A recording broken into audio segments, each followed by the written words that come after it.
Começando mais um webinar, prazer muito grande estar aqui com vocês. Hoje a gente vai falar de logística, supply chain 4.0, um tema que está super na moda. A gente vai abordar bastante no nosso evento Supply Chain Day, que vai acontecer logo, mas a gente vai fazer um esquenta aqui. E para isso nós temos dois convidados especiais. Queria começar apresentando aqui, primeiro o Daniel Barbosa. Tudo bem, meu cara? Como é que você está? E aí? Joia. E Alex Leite, tudo bem, meu cara? E aí, beleza? Joia. Bom, Beleza. o Daniel é Product Owner Supply Chain da DASA, né, Daniel? Isso aí. Há quanto tempo você está lá? Conta um pouco pra gente da sua vivência na DASA. Legal. Bom, é a segunda passagem minha da DASA. Eu voltei há 2 anos, né, para conduzir lá uma parte de produtos nessa sala de inovação digital da área de supply chain. Então, estamos lá capitaneando algumas coisinhas novas lá. Legal. Bom, Alex, nosso planejamento educacional, tudo que acontece nos eventos é culpa sua, né? Quase, né? Bom, eu tô aí, né, galera? Sempre dividindo um pouquinho do que a gente pega e capta do mercado, fazendo benchmark. Acho que tem uma função muito de ser um hub educacional aqui, de fazer muito benchmark. Acho que o bate-papo nosso aqui é para pegar exemplos da DASA e do mercado. Legal. Pessoal, só lembrando que a gente vai ficar online até às 18 horas. Após isso, nós iremos disponibilizar todo o nosso vídeo no nosso canal do YouTube, tá bom? Então, se vocês quiserem acompanhar depois o nosso webinar lá, que vai estar gravado, é só seguir a Live Universe no YouTube, que vocês vão ter esse webinar e os próximos que vão acontecer. Mas aqui, ao vivo, é muito mais gostoso. Afinal de contas, é só vocês mandarem perguntas aqui no chat, que a gente vai interagir e estaremos online a todo momento. Tá certo? Bom, Daniel, cara, queria conversar, primeiro bater um papo com você, queria entender a sua experiência um pouco quando a gente fala de Supply Chain 4.0, né? Existem termos da moda da gestão lá, que vem aqueles termos todos de flexibilidade, omnichannel, tudo isso. Na logística, como é que você vê essa mudança nos últimos anos? Está acontecendo mesmo? É por aí? Cara, é por aí, assim, que eu acho que o que acontece muito é que a gente ainda... O profissional de supply chain, né, ele sempre foi um profissional muito adaptado, né, com as mudanças que aconteceram na época, desde pessoal de compras ali, que foi sempre o cara administrativo, né? O pessoal de logística, que foi muito tempo considerado pessoal de estoque, né? Então, essa cadeia ela evoluiu muito rápido e ela se adapta muito rápido, né? Também com todas essas questões de inovação, né? Então, quando a gente fala muito sobre 4.0, eu acho que a gente pode distinguir isso em 2 fases, né? Uma fase totalmente física, né? Então, a gente tem muitas coisas acontecendo em complementos de veículos, né? A própria armazenagem com outras, com novos flow racks, novos porta-pares acontecendo, a nova automação por si só, mas tem muita coisa acontecendo nesse meio digital também, né? Não só na parte de Big Data, com todas as informações que passam pela logística, né? Seja no sellout das fábricas, seja no próprio PCP, mas isso tem feito com que essa cadeia se evolua cada vez mais e aproveite aí esses buzzwords aí que todo mundo fala, né, de Big Data, de Omnichannel, com essa questão do freestyle, né, que é o físico digital, que muitas vezes tem falado e que é uma preocupação para a logística, né, como atender essa galera de uma forma que seja producente, né, que as pessoas não sintam a logística como um elo pesado aí da cadeia, né. E esse buzzword tá rolando muito, né, Alex? Tá rolando muito, porque na verdade a gente tem claramente esse 4.0 em todas as áreas, né? Tem na área de supply, tem na área de procurement, tem na área comercial, tem na área de RH, tem em todas as áreas. Marketing, se você pensar, tem lá o 4.0. Alguns já criaram o 5 e o 6, né? Tem que se destacar, né? O pessoal é criativo, o pessoal colocou o 4.0 na grande maioria das áreas. O duro, eu acho que cabe a nós aqui, Daniel, a gente tentar estabelecer, acho que logo de cara no nosso webinar aqui, separar o que seria, por exemplo, 1.0, do 2, do 3 ou do 4, né? Sim. Porque quando você pensa em números, você fala, bom, o que será que é o 3, 1 ou 2? Se a gente resgatar um pouco do 1.0, a gente pode pensar que é o primórdios da logística, como que era a característica central da logística 20 anos atrás, 30 anos atrás, na sua ideia aí, que a gente poderia chamar de 1.0. Eu acho que nessa cadeia, principalmente, é aquela coisa bem amadora ainda, né? Assim, a gente estava numa fase de transição aí das primeiras ferramentas, eu acho, e da profissionalização mesmo, né? Acho que a gente tem que falar muito sobre pessoas aqui, né? Então, quando a gente fala desse ambiente 1.0, as pessoas que estavam oriundas ainda de atividades e que estavam especificando algumas coisas aí, né? Então, é o cara que saiu das atividades administrativas e virar um comprador, Né? Você falou estoque, mas tinha o pessoal na almoxarife, né? Pois almoxarifada. Almoxarifada, né? Essa galera, eu acho que foi a galera que mais contribuiu aí para a consolidação dessa ferramenta de supply chain como um todo, né? Aí quando a gente fala de 2.0, eu acho que já vem um pouco da questão da tecnologia ampliando ali alguns horizontes, né? Mas a gente tem, por exemplo, na tecnologia você acha o seguinte, quando estava no 1.0 não tinha tecnologia nenhuma, né? Era a nota fiscal no papel que ia para o caminhoneiro, que a almoxarife ia lá, carimbava e por aí vai. Quando a gente vai para o 2.0, a gente já entra numa onda, por exemplo, de RPs, né? Concorda ou não? Eu acho que até um pouquinho antes, cara, do RP. Por exemplo, quando eu entrei na DASA, em 2001, a gente tinha um sistema que era um sistema apartado de um RP, tá bom. E que a gente ligava para o fornecedor para falar se ele já tinha e-mail. Né? A gente estava implantando uma ferramenta super nova que era o Excel. Né? Então, assim, era uma coisa muito ainda louca, porque você fazia a gestão do fornecedor em papel e telefone, e fax. Né? Hoje, quando eu falo com alguns compradores que os caras não sabem a época que eles vivem hoje, antigamente a gente fazia o supply chain na mão. Assim, né? A gente pegava o pedido, descia no estoque, entregava o pedido, conferia se veio a nota ou não. Né?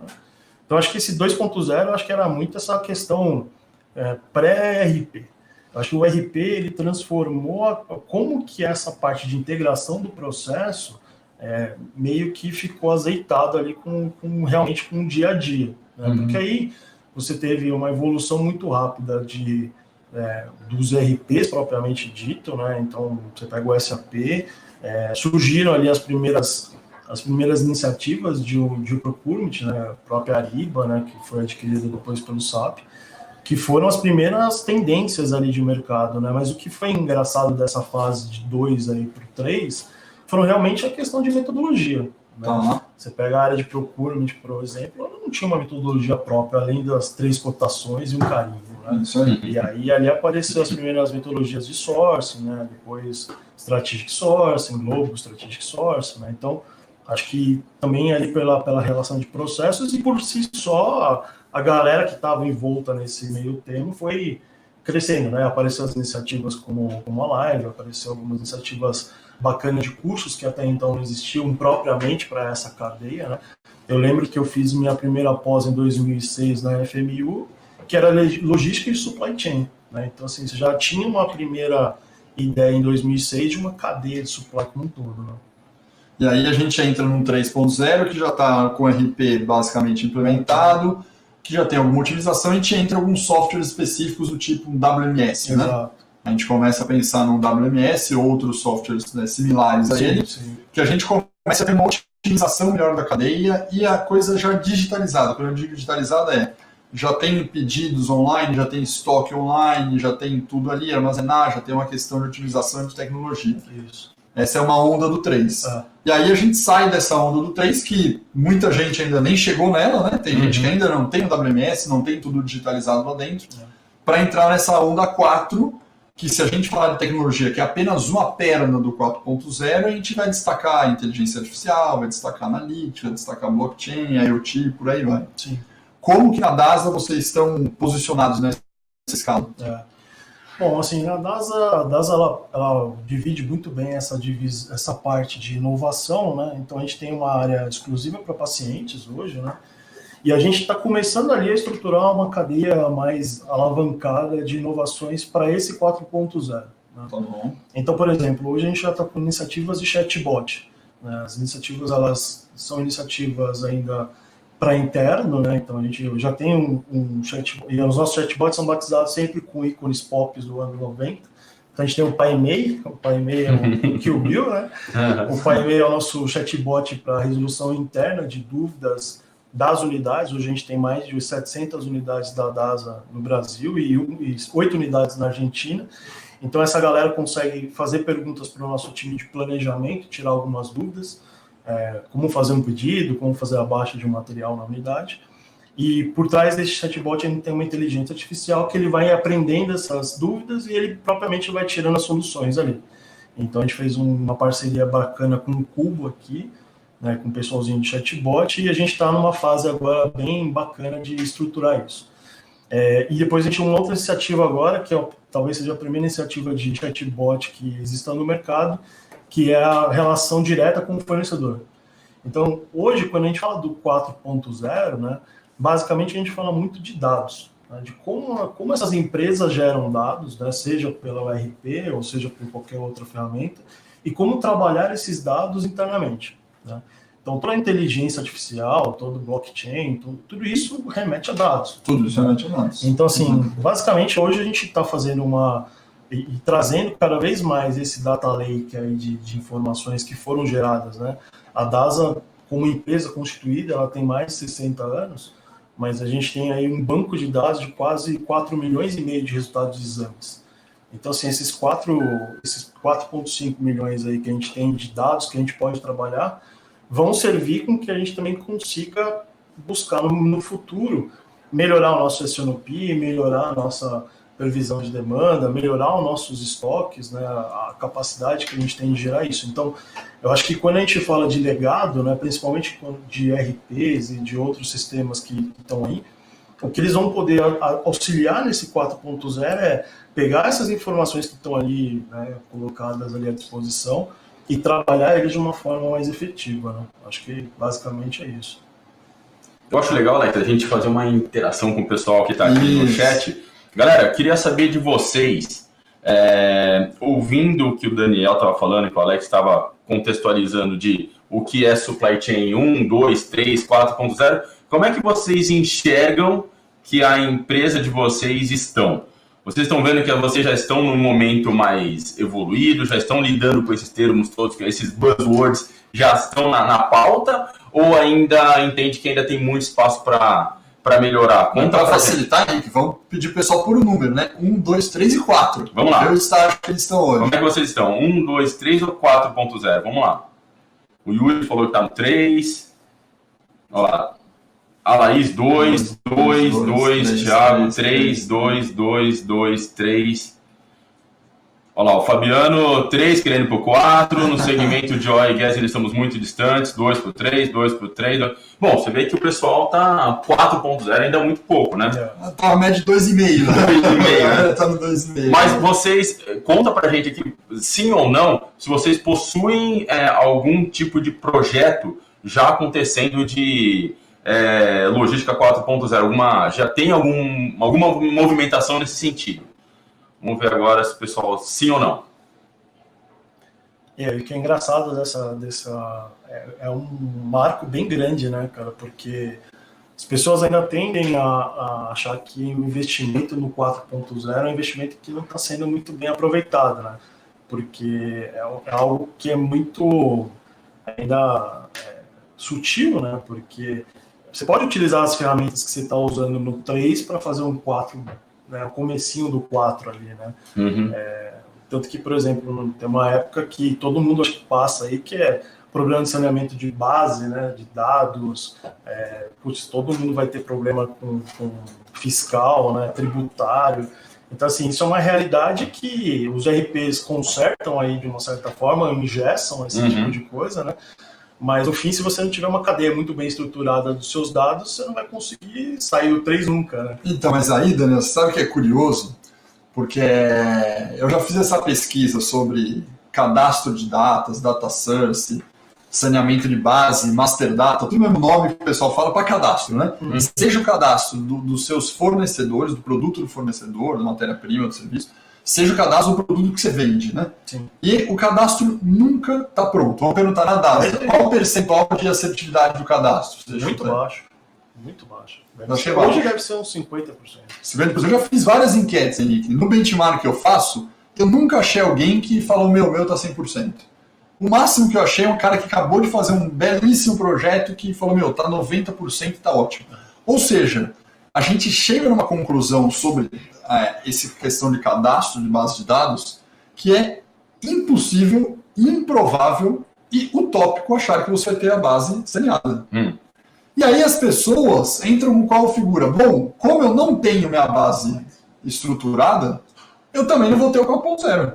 Porque você nunca tem minha base. Só que isso é utópico, você nunca terá a base. Sim. E aí a gente começou a discutir muito e achou uma solução muito interessante.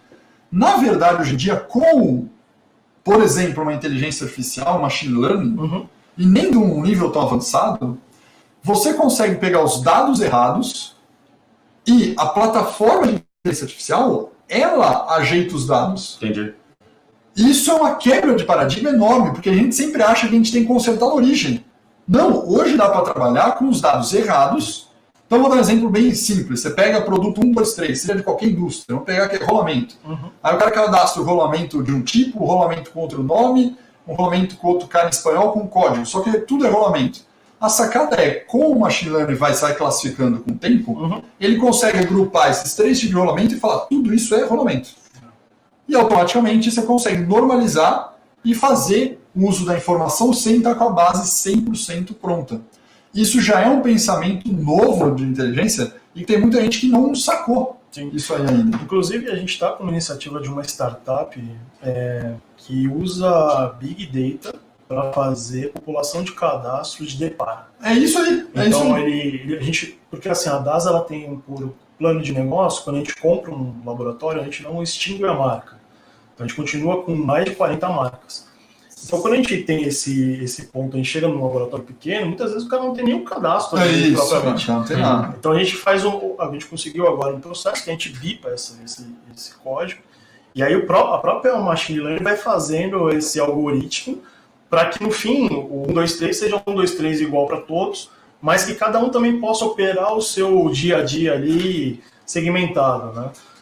E foi muito bom você ter tocado nisso, porque talvez, assim, o investimento que as pessoas planejam hoje, né? Existe uma pesquisa muito grande aí do Gartner falando sobre isso para 2020, né?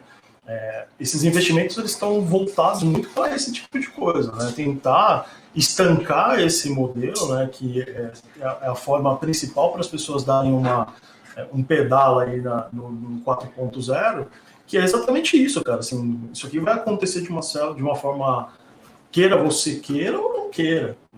Então, assim, não adianta falar assim, não, eu não tenho dado, eu não vou fazer. Não, você vai fazer. Vai fazer. É que, de alguma forma, esse dado ou ele vai ser populado humanamente ou pelo sistema. É isso aí. E não necessariamente mais, que você tocou muito bem de Big Data, não necessariamente mais por você. Porque já tem soluções de cadastro, por exemplo, que na verdade você está usando o serviço de cadastro de uma base pública. É isso aí. E ele já está saneando o cadastro para você.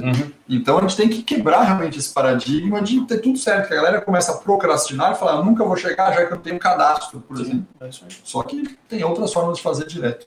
Mas será que essa questão de o que inibe, você vê que poucas pessoas trabalhando nessa questão de 4.0 não seja o fato de talvez investimento ou talvez questão cultural e não propriamente talvez tecnologia?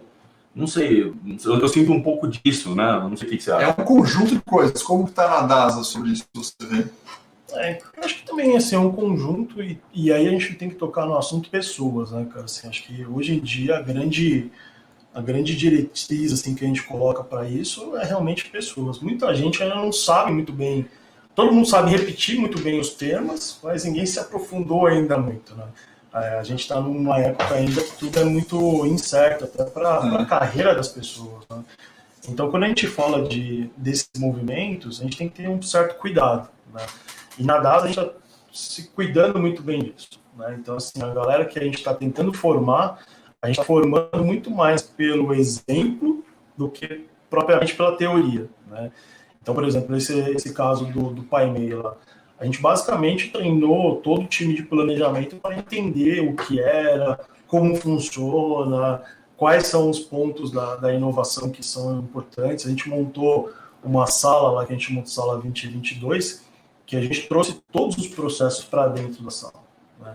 E isso é importante, assim, por mais que mude a tecnologia, mude a forma de pensar, o que não vai mudar no 4.0 é o processo. Então, assim, se você tem uma boa prática de processo, se a sua empresa ela conseguiu chegar numa prática excelente de processo, isso não vai mudar no 4.0. Pelo contrário, ele vai alavancar e fazer com que essa passagem seja uma passagem mais rápida. Claro que tem um meio termo aí que a gente precisa entender, e aí saiu, inclusive essa semana passada no Valor Econômico, várias pesquisas sobre carreira, né, falando exatamente sobre isso, ao processo de automação de algumas tarefas que são feitas por algumas pessoas, que vão levar necessariamente as pessoas a procurarem outras funções ali dentro do mercado para se chegarem a ter uma empregabilidade melhor, né? Mas o que a gente vê muitas vezes é que existe até um próprio preconceito de algumas formações, né, de trabalhar com esse tipo de inovação justamente por não saber o que fazer com essa massa, né, de mão de obra. Né?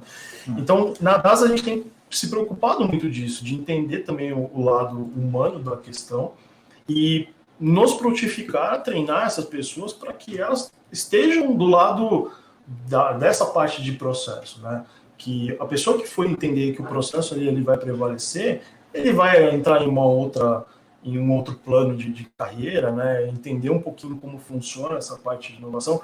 A minha própria carreira é um exemplo. Há 6 meses atrás eu achava que o meu mestrado em transportes ia me consolidar como um profissional de logística. Hoje não mais. Né? Hoje, se eu entender que eu vou ter que entender como funciona muito bem uma parte de inteligência artificial, como utilizar esses meus conceitos de background em relação à logística para colocar à disposição do negócio, eu também estou perdido. Né? Então, acho que esse ponto, essa alavancagem que alguns líderes aí têm que tomar, e é uma decisão complexa. Né? Assim, você tem uma onda muito forte acontecendo, principalmente vindo, né, dos Estados Unidos, da China, são ondas que têm muito conteúdo, né, muita coisa acontecendo, principalmente na logística, e se a gente não tomar uma decisão rápida, essa decisão ela vai ser tomada por alguém. Então, o que você destaca nessa pergunta da Henrique é que tem a questão, né, de tecnologia do pessoal no I, mas que tem uma questão de pessoas muito forte, que pessoas para cultura são coisas completamente ligadas, né, da empresa, porque afinal de contas a cultura da empresa é feita pelo que as pessoas, né, transparecem ali. Eu acho que a questão do investimento para vocês na DASA, você acha que investimento em algum momento foi barreira ou esse nunca foi o elemento central ali? Não, nunca foi. O investimento, por exemplo, a DASA hoje, tem uma reportagem da Exame dessa semana, a gente montou um centro de excelência em células ágeis, a gente está com mais de 20 células ágeis aqui em Pinheiros, no andar inteiro para elas. Em relação ao investimento, eu acho que não é o ponto. Assim, o que a gente precisa conversar a respeito é o que esse investimento traz de retorno. Esse é o ponto. Assim, hoje, o investimento por si só ele vai ter que acontecer. Né? Assim, acho que as estruturas, quando a gente fala, por exemplo, de ERP, hoje em dia, um ERP ele não é primordial mais para uma empresa. Né? Se você souber montar o seu ecossistema de sistemas legados, ali, de sistemas que se conectam, você não vai precisar mais. Isso requer um investimento. Você quebrar esse monolito aí que as empresas sempre acharam que iam suportar, né, os processos, isso gera claro, investimento. Agora, se por consequência disso eu trouxer um melhor resultado, flexibilidade, trouxer startups para trabalhar junto com as empresas, né, eu acho que esse é um grande caminho, né, por si só. Eu acho que o investimento ele é retornado muito rápido. Na DAS a gente tem alguns retornos rápidos, porque realmente a gente trabalha acelerado no processo de metodologia ágil lá no Scrum, e a gente traz o retorno para dentro do projeto, ou seja, tem investimento, mas o projeto tem que se pagar a respeito desse. Mas o importante ali para a gente transformar essa jornada do paciente, né, de forma com que ele enxergue essas inovações como um diferencial. Não adianta simplesmente também eu transformar toda a minha cadeia e o meu cliente final não entender isso como um pré-requisito, uma coisa importante. Né? Você vê, por exemplo, o caso da Magalu. Né? Pô, a Magalu hoje, se você fizer um pedido até as 8 horas da noite, 8 horas da manhã, tá na tua casa. Se a gente pensar isso em logística 10 anos atrás, é impossível. Então, assim, mas isso você vê, os caras têm um lab voltado para essas inovações, os caras estão ali braço a braço com várias startups. E aí, quando a gente fala do movimento pessoa, né, de tipo, este cara aqui ou essa automação vai roubar meu espaço, a gente transfere isso também para as empresas. Né? Eu não posso nunca comparar a DASA com uma startup, e a startup nunca pode se comparar com a DASA. Elas vão ter que coexistir ali em algum momento. Assim como as pessoas, os processos de automação, esse outro lado também tem que ser verdade, né? E quanto mais verdade for esse outro lado, né, das empresas interagindo com essas startups, quanto mais ela vai trazer benefício aí para esse sistema. E esses retornos, eles financeiramente estão sendo colocados, não é como antigamente você tinha lá, vou implantar um SAP, putz, vai demorar. Não, hoje em dia esses retornos, os investimentos são pequenos, né, se você comparar com... Comparativamente, sim, é isso aí. E esses retornos têm sido cada vez mais rápidos porque é o jeito que se tomou aí o mercado, né? Então, o 4.0 também, nesse sentido, ele pressupõe que tudo seja ágil. Né? E vamos nessa linha de agilidade, você falou de implementação. Uhum. Eu tive também lá no SAP no evento da SAP palestrando, e a gente discutiu e palestrei sobre o tema de questão de implementação de qualquer tipo de tecnologia no modelo ágil 4.0. Uhum. E a grande discussão foi que hoje em dia não se pode ter mais na cabeça, seja um RP, um WMS, ou um IoT, ou um blockchain, qualquer coisa que seja, você demorar 2 anos e entregar o projeto 2 anos depois. Perfeito. A grande questão que hoje está se discutindo é entrega um negócio em 1 mês, 2 meses, testa, valida, vai pequenininho, coloca, roda mais 1 ou 2 meses, testa, valida, coloca um pouquinho e aí vai. E o curioso é que bateu com o que você falou em termos de RP ou de módulos, né? A própria SAP, que a gente parece que é um negócio que é grande, na verdade, a gente parece um negócio monstruoso, já está numa linha de implantar um sistema de compras, o Ariba, que você citou, por exemplo, de uma maneira standalone, né? Uhum. Na verdade, você aplica aquilo ali, não... É doido a gente pensar que a Ariba, que é da SAP, você conecta o sistema de compras, deixa ele avulso sem conectar com a IP da SAP. E eles estão fazendo essa implementação. Para quê? Porque não vale a pena, no primeiro momento, colocar e já conectar no IP. Deixa lá, ativa durante 2 meses, ativa, roda uma categoria, vai na hora que ele crescer, quando tiver tudo bem azeitado, só agora eu vou fazer pedido eletrônico. Porque você consegue ajustar, né? Porque você consegue ajustar. Depois. Entendi. Faz total sentido. Eu achei interessante uma pergunta que a Denise colocou aqui. Ela pediu para a gente falar um pouco sobre gestão de fornecedores 4.0, como homologação, avaliação de desempenho de fornecedores, materiais de serviço, gestão de terceiros. Você tem alguma iniciativa nesse sentido na DASA, Daniel? Cara, a gente tem iniciativas de gestão de fornecedores, mas ainda em termos de 4.0 é um pouquinho diferente, cara. Assim, hoje eu acho que o problema de gestão do fornecedor ele passa por 2 processos. Assim. O primeiro é o antes, né, a fase toda de cadastro e de validação. Tá. Eu acho que as pessoas entenderam que, e aí a gente fala também, né, de evolução. Você pega antigamente era uma ficha cadastral que o cara colocava ali e ia embora, né? Hoje você tem análise de score, você tem para saber quanto você compromete com o cara, toda a questão ambiental. Então, assim, acho que o processo de cadastro desse cara tem que ser muito bem feito para o processo de avaliação desse cara ser tranquilo. Aí eu acho que tem uma outra ponte que entre o cadastro e essa gestão, que são os acordos de SLA. Né? Hoje a gente já avançou muito bem sobre isso, né? A gente tinha alguns pontos bem conflitantes antigamente, né? O que eram questões leoninas, né? A empresa tem uma percentual de multa, mas o fornecedor não tem, e vice-versa. Eu acho que a indústria automobilística conseguiu parear muito bem isso, né? Eles foram os caras que levaram essa bandeira e conseguiram trazer uma certa regularidade para esse mercado.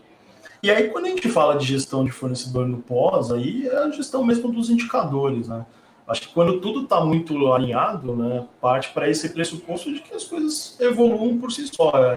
Acho que a transparência, né, dessa gestão ela faz com que esse 4.0 gere os dados suficientes e que seja aberto. Né? Então, quanto mais aberto for para o fornecedor entender indicadores, por exemplo, o OTIF, né, a questão acho que hoje é um dos grandes ganhos aí, você poder mensurar isso e ser transparente com o teu fornecedor. O resto, eu acho que é uma consequência natural do processo em si. Não, eu acho, porque, na verdade, a gente tem essa questão dos dados, que eu acho que é o que você falou, é a grande revolução em termos dos dados. Então, por exemplo, fornecedor hoje que vai começar a ficar desconectado, ele aos poucos vai perder espaço no mercado. Desconectado eu te forneço, mas eu não tenho o indicador medido, não está na sua base, não está do jeito que você quer, não está com informação, você não troca informação automática, o cara já não vai rolar. A parte de compra, dependendo do que você está comprando de fornecedor, você pegar um fornecedor logístico, talvez o primeiro contato com ele na homologação e tudo, seja um negócio até meio pessoal, né, que as pessoas vão fazer. A partir do momento que fechou o primeiro contrato, dali para frente vai migrar tudo para um acompanhamento digital dos indicadores. Então o fornecedor já não te oferece isso esse fornecedor vai começar a ficar para trás. Então não é só uma questão de no seu caso, o DASA ter tudo 4.0, é a questão do fornecedor também ter o 4.0. E aí tem mais uma coisa importante quando a gente fala de 4.0, que você comentou, que é startups, né? Você comentou da importância de trazer startups para dentro, e aí você comentou do processo de homologação de fornecedores, com cadastro, etc. O curioso é que isso aí conflita, né? Sim, porque... Por quê? Porque, na verdade, os exemplos que você usou, né, de cadastro, de homologação, de tem crédito, tem score, não tem, a startup não tem nada. Lógico. Então, as empresas ainda não se ligaram que o jeito com que elas homologam o fornecedor do 4.0 não é igual ao jeito que se homologa o fornecedor do 3.0. Você já teve que fazer algum ajuste na DASA sobre isso? Porque tem uma série de regras que as empresas possuem que a startup não vai atender.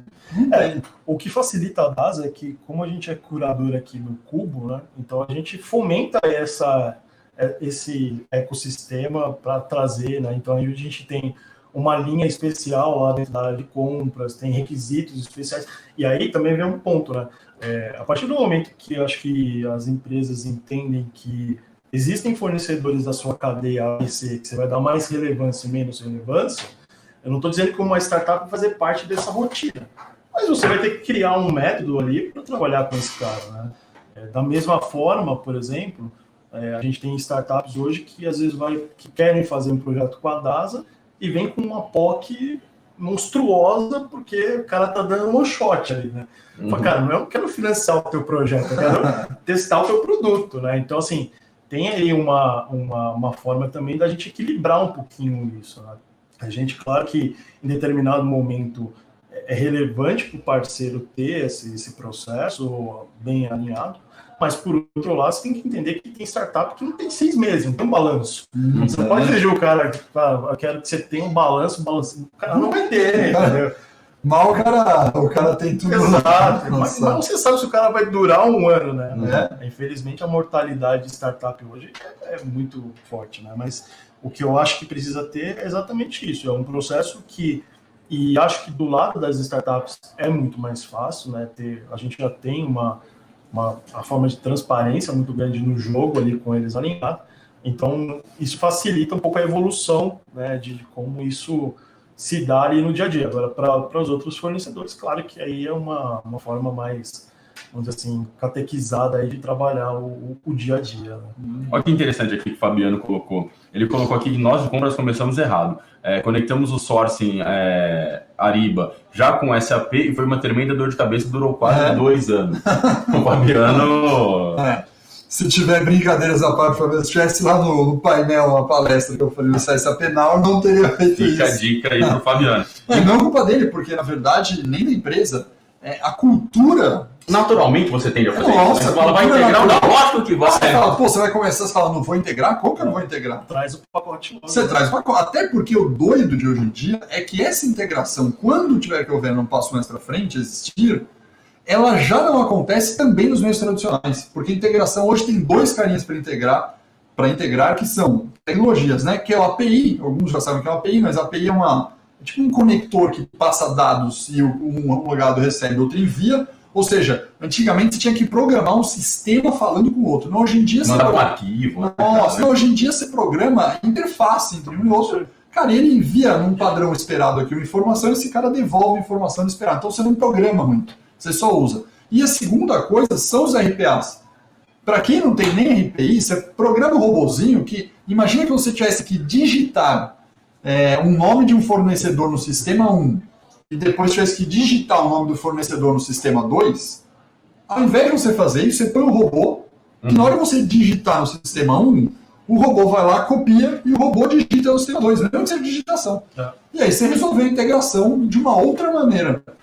Então essa questão era cultural, era falta de cultura. Então agora, daqui para frente, o 4.0 já entra com essa lógica de agilidade.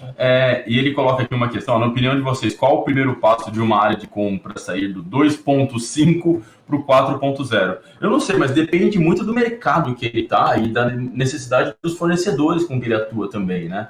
Porque existe um trabalho de você entender que se o seu fornecedor está preparado, você vai poder investir nesse sentido, né? Não existe uma receita de bolo pronta, né?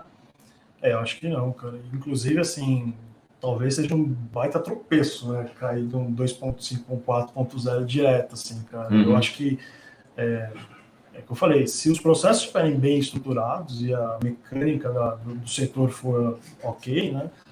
Acho que funciona. Agora, tem esse ambiente de ecossistema, e quando a gente fala de supply chain, a gente tem que se preocupar muito com a aceitação, né, interna e externa, né?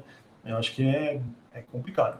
Eu, particularmente, acho que a melhor situação seria avançar realmente para o 3.0, bonitinho, ali, consolidado, buscando já esses conceitos de APIs, né? Até porque a API é uma forma muito mais barata hoje de você conectar as coisas, né? Antigamente você gastava mais com integração que o próprio sistema, né? Os Zs da vida do SAP é uma questão dessa. Mas o ponto para mim é exatamente isso, é tentar consolidar no modelo ágil, né, de tentar colocar alguns timelines para se conseguir fazer essa alavancagem e sair do outro lado. Né? Como tem essa pergunta tá com frequência, estruturei um processinho. Quem perguntou foi o Fabiano, é isso? Foi o Fabiano. Então, Fabiano, anota aí, eu vou dar uns 3 ou 4 passos, tentar ser o mais prático possível, porque isso aqui ocorre com frequência. Fiz um benchmark de mercado para ver, você vê que o Daniel comentou algumas coisas. Primeira coisa, tem que ter mudança estrutural. Quando eu digo mudança estrutural, é o jeito que você organiza o time e o jeito que você faz gestão do time muda. Então a gente sai de uma organização natural hoje, matricial ou hierárquica e vai para uma organização voltada para pequenos projetos, pequenos grupos. Então, primeira coisa, tem mudança estrutural.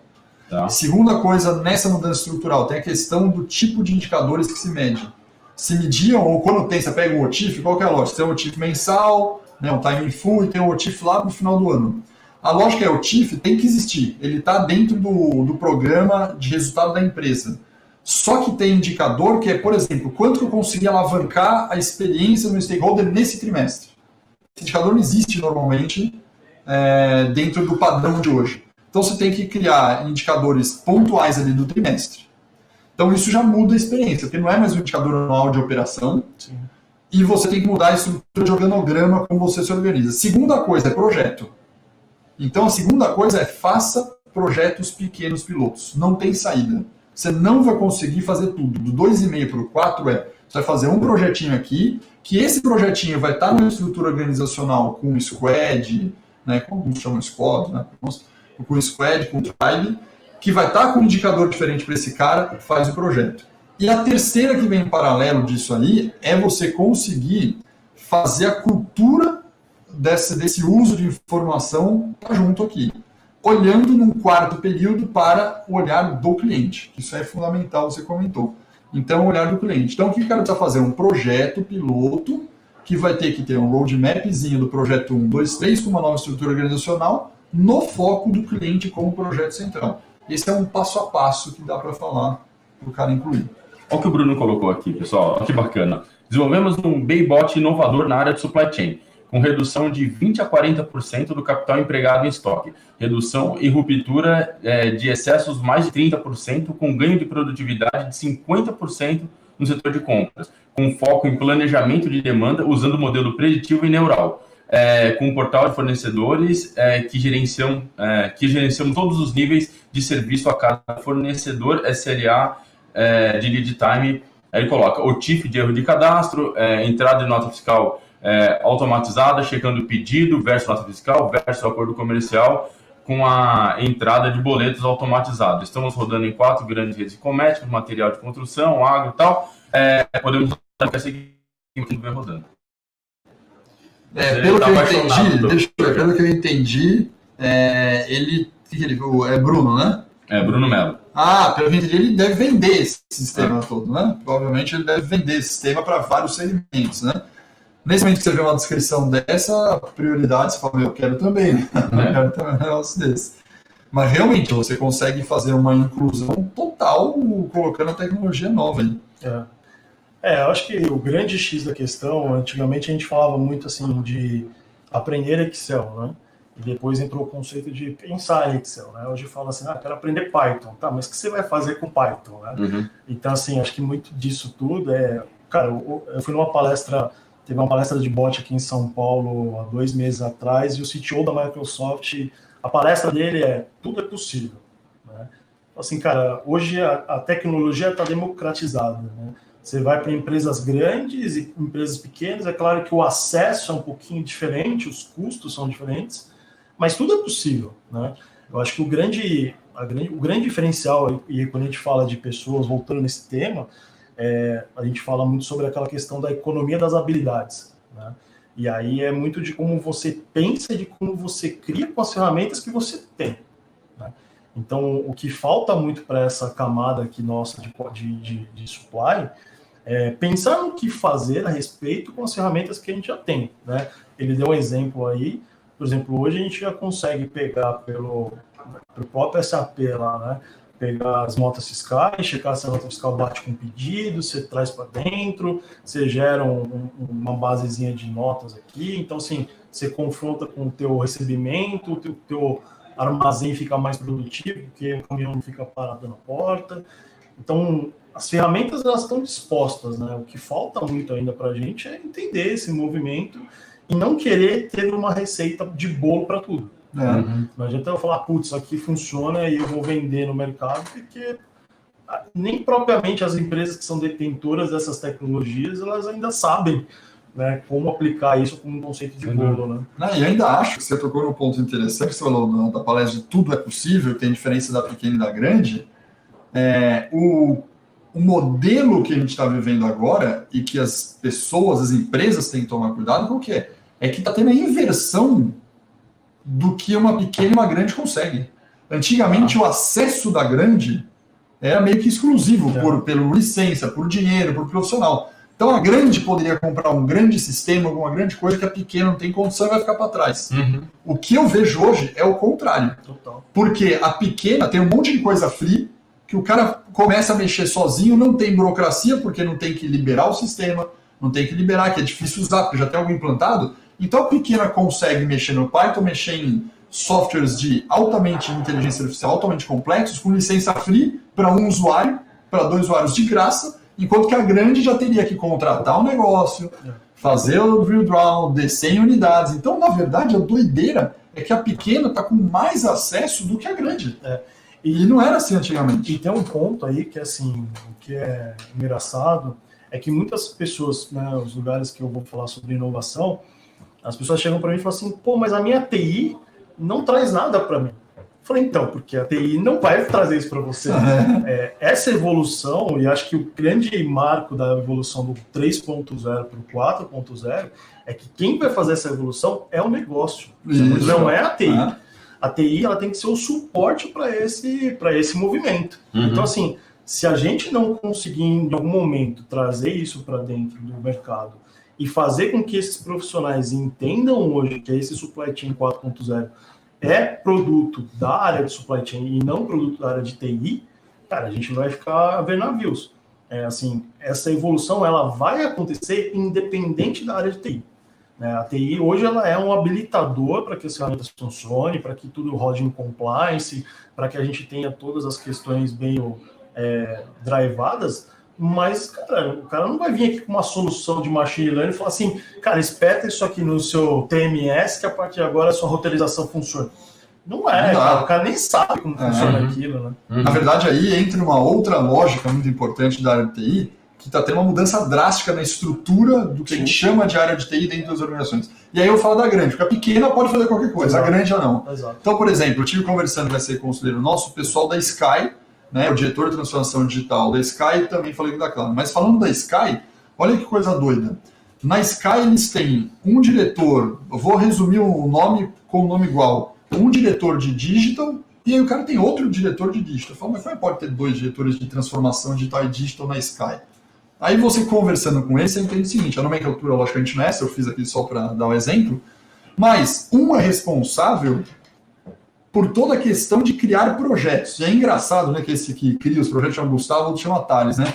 Eu falei, Thales, e com o Gustavo? Ele falou, agora o Gustavo é o cara feliz, porque ele só fica brincando lá. Do que ele faz lá, é 30% que eu implemento. Que vai para o ar realmente. Que vai para o ar, porque do 100% do tempo dele, 70% ele fica testando um monte de brinquedo novo que não vai para o ar. Aí ele falou, quando chega para mim, eu tenho que olhar o que saiu dele lá, que é útil, e conseguir ver como é que eu opero e escalo isso dentro da Sky, em termos do que eu vou mudar de compliance, de operação, de segurança. Ele falou, ele faz o negócio rodar bonitinho, mas ele não está pensando na segurança. Eu já tenho que implantar o dígito da segurança. Só que na Sky você ainda tem o diretor de TI. Que é o modelo antigo. Que é o modelo antigo, na verdade, ele está cuidando, entre aspas, da SAP.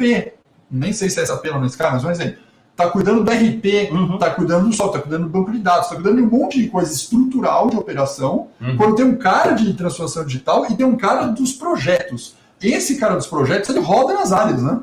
Esse cara do projeto lá, ele vai falar com o cara do supply, vai falar com o cara de marketing, vai falar com o cara de vendas, é o business partner, está tentando criar um negócio. Então você imagina que a estrutura hoje está sendo dividida em 3. A área de TI só não vai ficar de pé, sozinha, né? Ela vai continuar operando, opera, cria uma transformação digital e cria um lab, que foi o Magazine Luiza que você falou, Magazine fez. Magazine Luiza criou o Magazine Lab, né? Sim. Então, interessante, Alex. Bom, vamos falar, pessoal, quem queria... Eu trouxe aqui uma pauta, estão vendo o slide que eu estou compartilhando aqui, ó. A gente vai fazer um evento nosso, que é o Supply Chain Day, vai acontecer agora, no dia... deixa eu carregar só ainda aqui. 5 de novembro. 5 de novembro. Queria colocar aqui as principais aqui. 5 de novembro vai acontecer aqui na nossa sede, na Live University. Quem quiser participar, pessoal, Alex, cara, por que você escolheu essas palestras aqui? A ideia do Madeiro, falar da logística dele, de hambúrguer. Você colocou aqui desde o Last Mile, que é o pessoal lá da Fini que vai falar. Conta um pouco de qual que é a ideia do evento e por que a gente trouxe essas palestras. Falou de Fini, Madeiro, comida, né? Essa hora. A Fini já palestrou com a gente no outro evento nosso. E a Fini trouxe balinhas pro pessoal. O pessoal saiu com um pacotinho assim. O Fini que ia gostar. Tá expectativa aqui. Só o pessoal do Madeira acho que não vai montar um hambúrguer. Mas é fantástica a fala. A sacada do Madeiro, por exemplo, é interessante. A gente chamou muito pelo case, eles estão expandindo demais, né? Se vocês pararem e andar aí pelo Brasil inteiro, não só mais por São Paulo, você vê aqueles containers do Madeiro espalhados por um monte de lugar. E foi um aprendizado riquíssimo em como eles montaram essa questão de expansão, saber onde vai expandir. E você imagina a logística, é um negócio que cresce o tempo todo. Como é que faz uma distribuição inteira em canais hoje no meio da estrada, no meio de shopping, no interior? É outra lógica para ter um padrão que eles conseguem manter ainda. Então, o do Madeira é um caso incrível de supply, de operação, por essa questão de expansão. Quando a gente fala, por exemplo, da Bayer, né, que vem da Monsanto, eles conseguiram montar na Bayer uma parte de Smart Center usando tecnologia, usando dados pra caramba. De hoje eles têm rastreamento de quase 100% da logística em tempo real deles. Uau. Então isso é incrível a gente pensar. Né? Então eles vão montar um pouco de como que eles transformaram, eles conseguem na logística de distribuição ter quase 100% praticamente de dados rastreáveis real time de todos os pedidos, de todos os clientes. Isso alavancou lá a Rotif, alavancou a experiência do cliente final deles. Eles já conseguem, por exemplo, antecipar coisas. O que é antecipar? Às vezes eles já sabem que está atrasado, já veem que não vai ser possível a solução, e eles já ligam para o cliente 1 dia ou 2 dias antes, avisando: o teu pedido vai atrasar tanto tempo por causa disso, você precisa que eu faça alguma coisa para te suprir nesse período. Então, antes de dar o problema, os caras já estão avisando que vai dar um problema, e para o cara se preparar e ver se ele consegue fazer alguma coisa nesse meio tempo. Daniel vai estar conosco também lá. Daniel vai conosco. E aí, pessoal, bacana. A gente tem, essas são algumas palestras, a gente tem muitas outras também. Eu queria falar para vocês, se vocês quiserem participar do evento, a Ana está aqui no webinar conosco participando. Quem quiser participar do evento e não estiver inscrito ainda, a Ana vai sortear para vocês aqui alguns códigos de desconto, que vai aí de 10% a 70%, que está quase de graça. 70% é do nosso comunicação de admissão, né? Admissão de novos congressistas e alunos, né? Quando a gente coloca esse cara 70%, ela fica feliz, né, Henrique? Ela vai perder a comissão dela. Que já está cheia. E vai entrar com 70% de desconto, ela vai perder a comissão, pessoal, quase de graça. E vai funcionar da seguinte forma: quem quiser participar do sorteio aqui desses códigos, coloca aqui um "eu quero", e a gente vai mandar para vocês aí o código, da linha vai fazer o sorteio, vai mandar para vocês o código aí com a participação, tá bom? Então quem quiser aí, ó, legal, o pessoal que está colocando, a gente vai mandar para vocês aí, a Ana vai fazer o sorteio e mandar para vocês, tá bom? Então a gente se vê com certeza aqui no dia 5 de novembro para bater um papo sobre Logística 4.0. Logística 4.0. Certo? Uma questão que eu queria levantar aqui, a gente conversou bastante sobre isso, mas e a gente falou,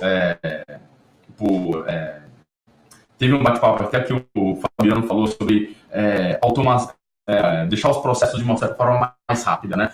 Porque existe uma pressão muito forte em logística para redução de custos, né? E você fazer um modelo ágil, onde você tem implementações pequenas e rápidas, isso já ajuda muito nesse processo de automatização e deixar os processos mais ágeis e mais baratos. Uhum. Mas mesmo assim, existe uma pressão de custos muito grande para você como é que funciona esse cabo de guerra entre investimento em tecnologia versus ganho de produtividade? Cara, acho que assim, principalmente na DAS, a gente consegue trabalhar isso com investimentos curtos. Antigamente você fazia orçamentos anuais. É isso aí. Hoje não, cara. Hoje o orçamento O projeto custa 10 milhões de dólares, né? É a rodada ali, né? Do investimento mesmo. Acho que essa cultura do Startup Lean, ele trouxe muito isso, né, cara? Você trazer o dinheiro para a mesa para entregar aquela fase ali do projeto, né?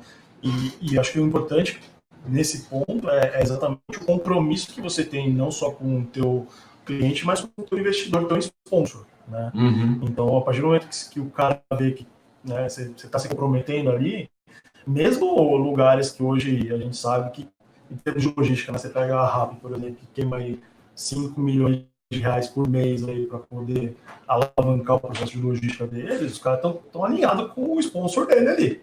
Uhum. Né? Então, acho que essa fase de você trabalhar com tiro curto, né, e fazer essas rodadas ali, se comprometer com os indicadores, com tudo, facilita essa questão de investimento. Até porque é o que você falou, você está em tiros curtos com essa lógica do MVP, do produto mínimo viável, você investiu, vamos por valores aleatórios, você investiu R$1.000 aqui, no mês que vem você vai mais mil. Se esse 1.000 aqui já está dando tudo errado, você troca, e os R$1.000 do mês que vem você vai pôr numa complementariedade. Esse 1.000 funcionou, você começa a melhorar e aumentar, de 1.000 vai para 2.000, vai para 10, vai para 100, vai para 1 milhão. É isso que o pessoal está fazendo. Para que eu vou investir 1 milhão? A gente está falando muito da cultura do erro, né? Uhum. Só que a cultura do erro vem com uma palavra em inglês bonita que é fail fast, né? Exatamente. Erre rápido. A sacada é essa, a gente tem que ter a cultura de errar. Ninguém vai errar com 5 milhões, 10 milhões, 100 milhões. Você vai errar com 10 mil, 20 mil, 30 mil, 50 mil. Errou, beleza. Na hora que você acertar o primeiro projeto, 10, 20, 30, 40 mil, automaticamente você investe mais no projeto, ali você está com milhões, você vai usar uma proporção de retorno gigantesca. E aí, por exemplo, hoje tem muita empresa que começou com investimentos pequenos, rodaram, acharam a escala, e estão espinofando. Né? Você tem vários projetos aí de empresas que estão espinofando uma startup dentro da própria empresa. Então, para quem não conhece o termo, bandista, o que é espinofar? Espinofar é quando, por exemplo, uma área ela deixa de fazer parte da empresa para virar uma empresa. Uhum. Uma startup, alguma coisa assim, né? Então, tem casos, por exemplo, a XP agora é um belo caso, né? Ela fez com que os departamentos dela viraram startup. Cara, isso é um conceito muito bacana, né? Porque você passa a deixar de só ter centro de custo para gerar centro de lucro, né? Uhum. É um negócio meio louco, né? Você acaba trabalhando com CSC, que a gente falava antigamente. Compartilhado, né? Exatamente, você trabalha com coisas que realmente o que é o back-office, o que é a regra do administrativo fique numa posição e que realmente precisa dar lucro. Né? Tem agora, eu só usar o termo como coincidência, aqui no nosso prédio, inclusive, cara, eu acabei de entrevistar e fazer um programa com ela, com a head da Digital Marketing de meios de pagamento da AMI. A AMI é aquela wallet agora da Americana Submarino B2W, né? Uhum. E até então a AMI era um departamento dentro da B2W, da Americana Submarina. Acabou de espinofar e já tem um CNPJ, AMI à parte, a AMI já está com o CNPJ e já está distribuindo aí o wallet dela com os QR Codes para usar como meio de pagamento em um monte de lugar fisicamente na Vila Olímpia, mas já está expandindo no Brasil inteiro. Tem mais de 4 bilhões de downloads do aplicativo da AMI hoje. E como é que você vê essa questão das pessoas? Porque as pessoas também passam por um processo de mudança muito grande, né? Hoje, o que você aprendeu hoje, vê como verdade, amanhã já não vai mais dessa forma. Na DASA, com esses novos processos acontecendo, nova tecnologia chegando, você falou que existe um cuidado muito grande para entender esse acompanhamento para levar as pessoas juntos, mas como é que você está lidando com sua equipe hoje nesse sentido? Então, cara, eu acho que é muito aquela relação de transparência mesmo, né? E às vezes é você dizer, cara, não sei como vai ser, a gente está descobrindo junto, né? Acho que essa tomada que a gente aprendeu do digital e de errar, né, a cultura do erro, também desmonta muito a questão da empregabilidade, né? A pessoa acha que quando ela erra, ela vai embora. Né? E esse é um ponto muito complicado, porque você tirar esse sentimento dessa pessoa que está lá, ao mesmo tempo converteu tudo que ela viu na vida dela, tipo, eu não posso errar, tem que ser melhor que todo mundo, né? Essa é uma pesquisa da Universidade de Munique, que as pessoas, a pergunta é assim, você prefere ter uma pessoa do seu lado que seja uma pessoa ou um robô, se você tivesse um companheiro de trabalho? As pessoas não, eu prefiro que seja um robô. Robô. Você ia falar uma pessoa? Aí ela falou assim, mas e se você fosse demitido e colocasse alguém no seu lugar? Você queria que fosse uma pessoa ou um robô? As pessoas falam que preferia que fosse uma pessoa. Então, esse paradoxo ele te dá uma ideia seguinte, que as pessoas elas têm mais medo de perder o emprego dela para uma outra pessoa do que para um robô. Porque você não se compara a esse robô. Você sabe que o robô vai fazer uma atividade muito melhor que a sua. Então, é muita questão psicológica desse processo, né? Então, quando às vezes a gente se auto-sabota muitas vezes por não entender como que essa evolução está indo, né? A gente aqui, a nossa geração, ela vai passar por esse problema realmente. A gente não sabe o que vai acontecer amanhã. Antigamente você sabia, você tinha uma profissãozinha lá de advogado, você sabia que aquela profissão ia... até o final de vida você vai ser advogado. Hoje em dia você pega um Watson, coloca o Watson no lugar do advogado, cara, hoje 80% desses processos nos Estados Unidos já são automatizados pelo Watson. Né? Com uma assertividade maior, cara, o cara vai deixar de ser advogado? Não, ele vai ser alguma outra coisa. E aí, vou fazer uma pergunta em pessoas, mas você pode falar no genérico, eu gostaria que você falasse o que você imagina da equipe da DASA. Agora, polêmico, será que alguém da DASA... já vi ali. Quem tá lá? Tem isso para a pergunta, né? Você imagina se você não tivesse fazer uma pergunta roubada. Quem da DASA não está preparado na sua equipe, percentualmente, quanto você acha que daqui a 2 anos, qual percentual de pessoas que você acha que ficam com você, as pessoas que não ficam com você daqui a 2 anos? Cara, eu acho que todo mundo fica. Acho que todo mundo fica, porque todo mundo está sendo bem grifado disso há pelo menos quase um ano. Que assim, a questão não tem uma forma de escapar disso. Né? A brincadeira que eu faço do pessoal ali é o seguinte: você vai segurar uma prancha de surf ou uma porta que vai estar no meio do redemoinho ali que você vai se segurar e se salvar. Não tem muito o que você fazer. Né? Então, assim, claro que a gente sabe que as funções que são feitas hoje, né, por exemplo, a gente tinha um time antigamente de mais de 18 pessoas só para fazer a função que o Paiman fazia. Né? Hoje, esses caras são trainees de robôs. Eles vão lá aprender, vão ver o que o robô está falando, ele vai ali trabalhar no processo. Então, quando a gente pensa nesse modelo, cara, assim, as pessoas elas vão ter que se preparar para assumir essas funções. Né? É uma questão, em toda a questão de evolução aí tem as suas consequências, não dá para a gente fugir disso. Mas eu acho que as pessoas que entenderem que as atividades que são menos remuneradas, que são mais braçais ali, né?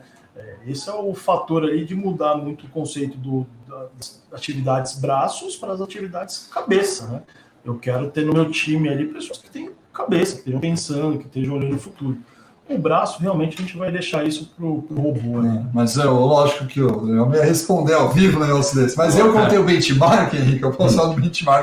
Da equipe do Daniel. Não, da equipe do Daniel eu não vou falar, vou deixar a DASA de fora. Tá? Mas o benchmark é o seguinte, curiosidade, na época de RP, que foi, né, a gente até comentou 2 para 3.0 e tal, surgiu uma cultura de que você coloca o RP e demite pessoas. E não foi só cultura por ser cultura, porque realmente aconteceu, né? Se você tinha 100 pessoas na empresa, pois o RP cai para 90. Segue o jogo, inclusive o RP se paga com as pessoas que foram demitidas. E o que eu estou vendo em benchmark de mercado é que não está assim a cultura de pensamento e não está acontecendo assim. Na verdade, você coloca um processo novo no 4.0 e você tinha 100 pessoas, você fica com as mesmas 100 pessoas em número de headcounts, ficam os mesmos 100 com funções diferentes. Isso aí. Isso está bem firme, sabe? Com funções mais cabeças e com menos funções braços. mais cabeça, alavancando o resultado e não diminuindo o custo. Mas você não entende que seria um processo de orientar as pessoas que a função delas vai mudar, mas tem algumas pessoas que não vão se adaptar. Aí que tá. Aí eu falei que a cultura é, você está colocando tecnologia e de 100 headcounts, 100 mantém, como exemplo. Tá. Porém, no meu benchmark de 30% a 40% das pessoas que estão entre esses 100 hoje serão trocadas em 2 anos na empresa. Entendi. Então, por pessoas que têm uma cultura diferente. Por pessoas que têm uma cultura diferente. Porque tem de 30% a 40% das pessoas que não vão conseguir desenvolver para atuar nessas novas funções dentro da empresa. Okay. Não que sumiu a vaga de emprego. O que é que 30% a 40% das pessoas não vão ter cultura, conhecimento e estar disposta, não é só inteligência, estar dispostas a querer mudar. Então, 30% serão demitidas e outras entrarão no lugar com uma nova cultura. E o importante é que... Menos na data. Mas o importante é que, assim, o lance que acho que fica para esse ponto é que não é só o conhecimento técnico.